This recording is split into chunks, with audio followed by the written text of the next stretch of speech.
welcome to Gone to the Dogs Live. We are here at Toaster Racecourse. I know it doesn't look like it, but it's our brand new studio here that the guys have built in literally 2 days. So thank you to everyone that's worked behind the scenes to get this up and running. This, Joe, is the best time of the year. It is. Sorry, people. I've just got out of the shower over the road, so we're looking a little bit wet and sweaty at the minute, but it is. It's not nerves, is it? It is fresh, showered, washed hair. So yeah, all good, Danny, and Good to hear. we're all good. And look, it's like Christmas time, isn't it? Yeah. The best 6 weeks of the year by a mile. Absolutely. I can't wait. Hobbsy, are you excited? Yeah, I think it's the calm before the storm. Much of the build-up and, you know, in the Greyhound community, the hype, and now the talking, to a certain extent, has to stop. But then, I tell you, as soon as that first heat is run, it will start again. Yeah, the Derby Roar, can't wait. Very, very excited here at Toaster, and we've been preparing the track. Well, I say we. The track guys have been preparing the track at Toaster.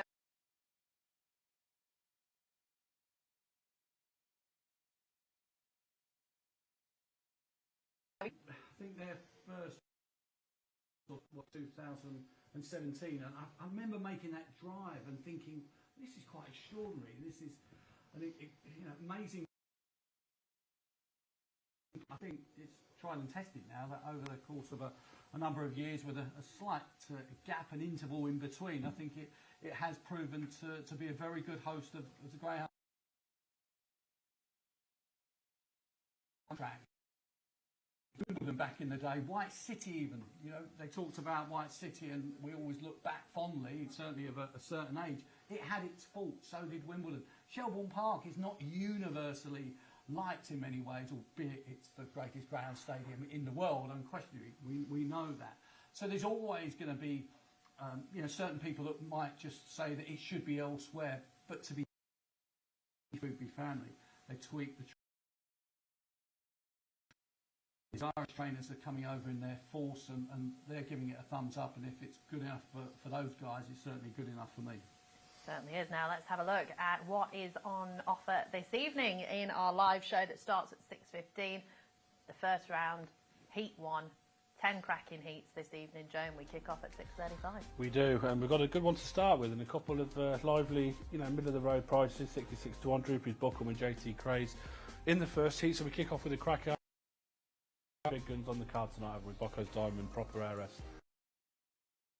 So, we're going to see plenty of clues early on, Danny, before Friday and Saturday. We are betting shortly, Hobbsy. Yeah, I was going to say that as we look at the outright betting, that Bockos Diamond and proper ARS, it probably, I was so busy on Friday night. Successive heats, 5 and 6. Extraordinary. I mean, and I've written that 20 minutes this evening could ultimately define the rest of the Greyhound Derby, because it's like being in a semi-final of a football match. You've done a few of those, Joe, I know. The nerves and the anticipation, the hype, and it could all go disastrously wrong for proper ARS and Bockos Diamond. As a purist, you hope they both bang out, make all, set the stand.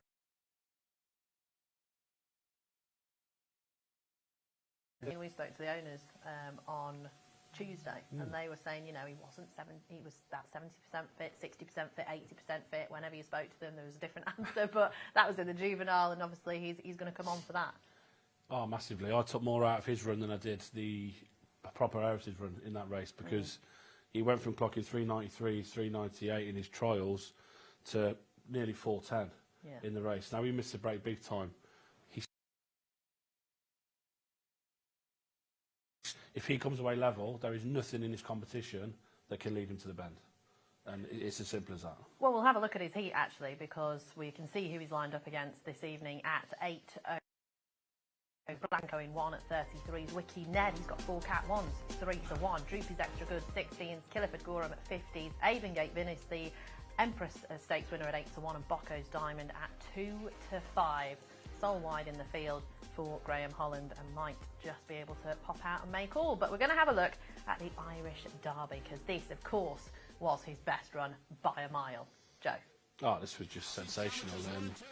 And a big line of form in there, because Cheap Sandwiches was in trap 3 as well, and also Boyle Sports Bob was in the race as well. So this was a sensational run. It was the result that everybody wanted. He went through the competition and beaten. He did it from every trap possible, near enough, apart from being in 1 and 2. And you know, I think it was the semi-final he won from 3 Hobbsy, and so he's versatile, this dog, and you know, talks about his seeding the other day, etc. But I'd keep him out there. I'd keep him out of the way. I would not be changing anything with that dog. I'd keep him out wide and leave him out there where he can come away and dictate where he wants to go from there, and have nothing else around him. Where he's going to be, maybe they wanted to put a middle on him, he might have a dog in 3 that moves off from 3. You know, it only takes that flash break from something, and his competition might be done. So I'd leave him exactly where he is, out wide. What do you reckon, Hobbsy? I think Joe's right. I really do, because I think you've got more chance of being out the way instead of being right in the thick of things, which it could prove and pose other problems, I think, in many ways. So I wouldn't be surprised. I mean, look, if he takes a dart to the left, I mean, who's to say decision then doesn't get taken out of their hands? We could have a fantastic story moving forward, because there will be seeding changes. All the greyhounds are, you know, if you like, not so much tested, but they're gauged on their merits, how they run. And if the racing manager decrees that there should be a possible seeding change and there'll be a discussion with the trainer, I'm not too sure in this instance that's going to happen. Having said that, and I do think that Joe's right, that percentage-wise, it probably is the wise choice to keep him out there in terms of successive outside draws. With that brute early pace, he can be clear of everything. So yeah, look, I agree. And just going back to the juvenile run, if it wasn't Bockos Diamond, you say that dog in 3rd ran a really good race, didn't he, against an absolute champion. It's just, I just think he would have been 5-2 chance, as opposed to, I think, in a place 5-1. You know, in terms of Bockos Diamond. But cheap sandwiches, you know, 1-2 for Graham Holland, the most ridiculously named greyhound in the world, probably, but fantastic, and what a star. And I think, as Ian Fortune said, that, you know, if it wasn't for Bockos Diamond, we'd be celebrating cheap sandwiches as an Irish Greyhound Derby champion. So, yeah, absolutely, he has to be given respect. But I'm just going back to the lineup of that heat, and it just shows you that we are ridiculous as human beings, because I was billing like Juvenile Championship, Time Juvenile Championship, as the UK's Greyhound of the Year, Premier Greyhound Racing Greyhound of the Year, Wiki Ned versus Bockos Diamond, Ireland's Greyhound of the Year. We've almost forgotten that Wiki Ned is in the race as well, because he was soundly beaten in the juvenile. It had needed the run. He's far better than that. Time will tell whether, you know, he can get back to that form. I'm sure he can. Whether it be at Toaster, I don't know. But you know, he's a champion in himself. And wouldn't it be great, I think, for Jimmy Fenwick to kind of say, right, well, that was then, this is now. He bombs out on the inside and makes a real race of it, and he could do. Yeah, I mean, 3-1 could be quite big when we come to the race later on. But I wanted to talk to you, Joe, about cheap sandwiches, because I know that you're on at slightly bigger prices than he is now at 12. Yes, we got stuck in a few weeks ago when he was a big price before his trial stakes. Now, I still think he's leaving plenty on the track, but I was so impressed with how he ran them first 2 bends in that trial stakes a couple of weeks ago. It was frightening how well he ran the bends, and he stays, he starts, he stays, he's a strong runner. He's going to keep getting his draws out wide as well, you know, keep him out of the way out there, and I can see him going really, really deep. I'd be surprised if he's not at least semi-finalist come 4 or 5 weeks' time. We hope. We hope he will be, because he's going to be the best named dog to win the Derby in a while if he does cheap sandwiches. Can people take it serious if he does it? Like, this amazing sport that we've got, and your winner of the Derby is called cheap sandwiches. Yeah, I think so. It's memorable anyway, isn't it? It is, yeah, we won't forget it. We won't forget it. Sure.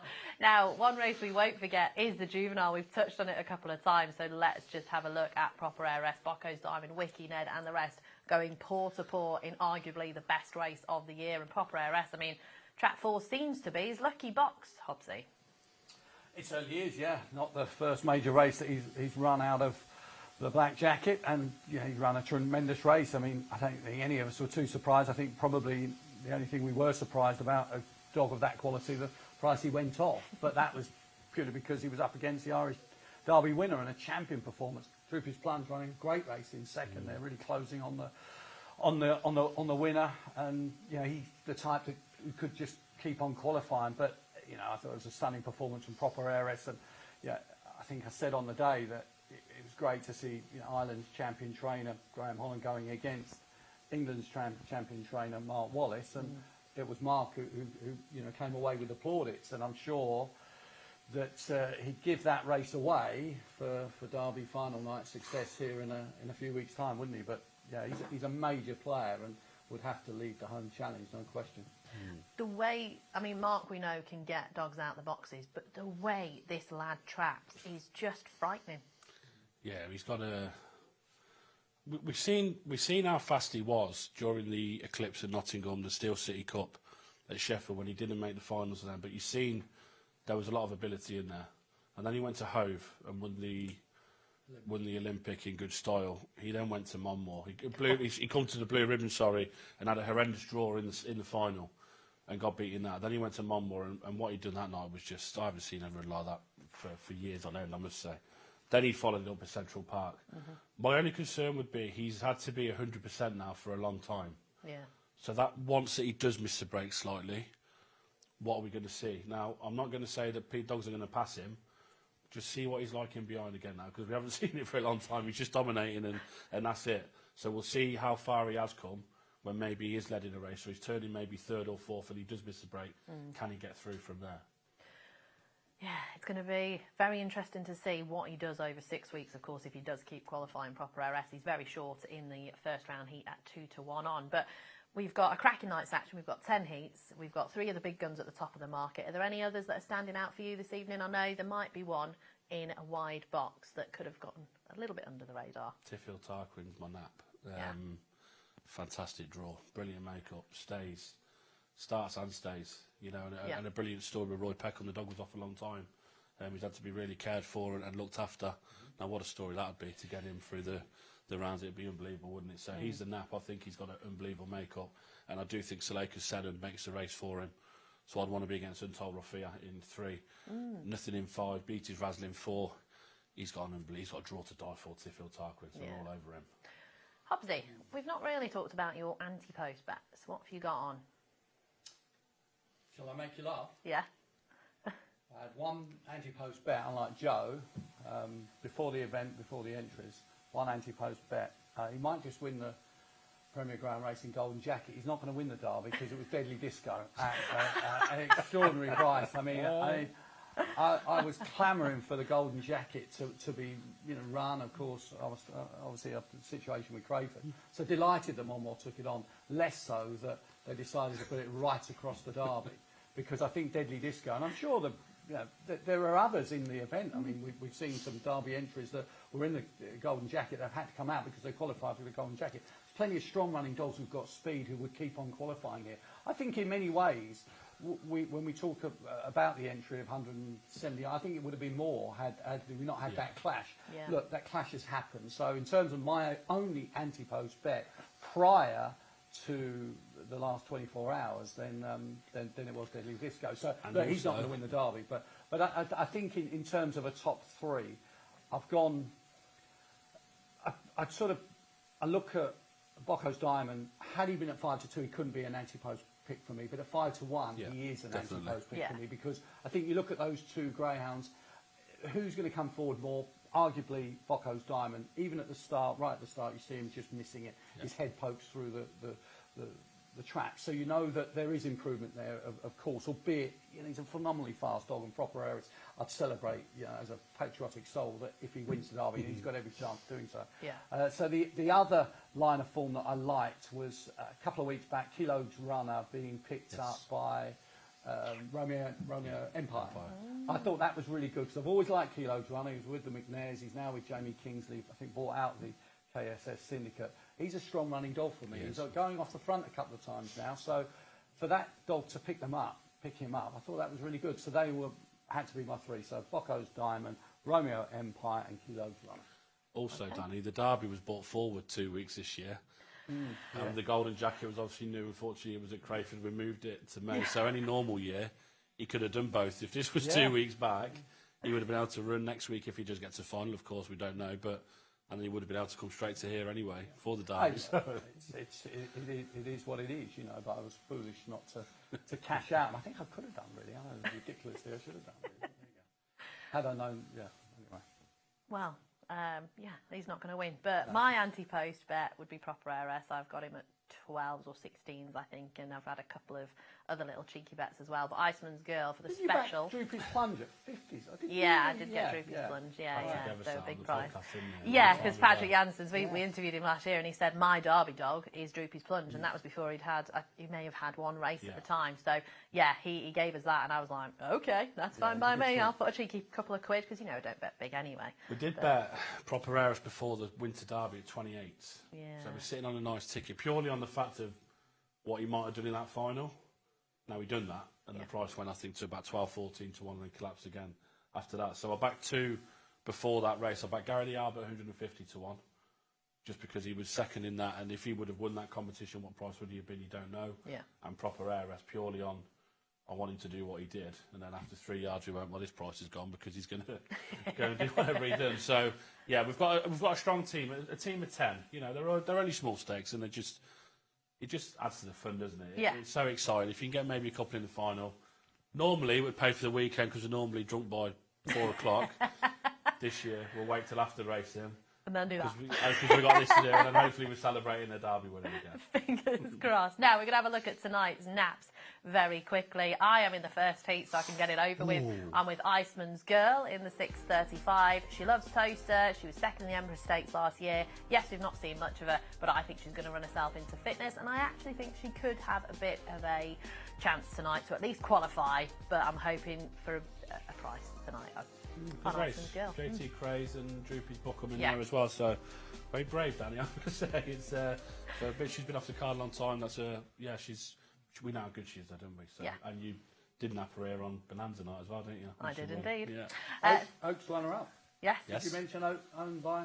Going playing, Price. Yeah, he's Gezi. playing It'll be in the Premier League tonight, darts, wouldn't it? isn't it, on a Thursday? Reckon he's got it on his phone on the table Yeah. next to him. That'd be great, wouldn't it? Probably. Check it. He'll be watching us. Right, everyone, that is all we've got time for now. But do tune in from 6:15, where you can enjoy all the action with me, Joe and Hobbsy, for the first round, the first night of the Greyhound Derby. Bring it on.